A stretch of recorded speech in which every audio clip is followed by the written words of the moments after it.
மாட்டிக்க மாமா. உன் கண்ணு ரெண்டு லவ்வா பழம் காய்ச்சிருக்கு கொய்யா பழம் மூடி வைக்காத திங்காம வீணடிக்காத. புள்ள இருக்க போகையில புள்ள வரம் கேட்க வந்தேன் தள்ளி நிக்காத மனச தெள்ளி வைக்காத.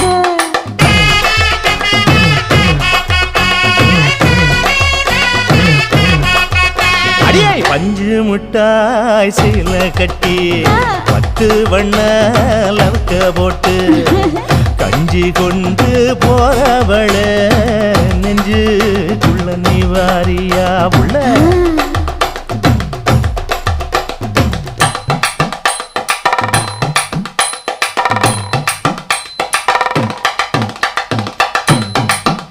அம்மாடி யப்பா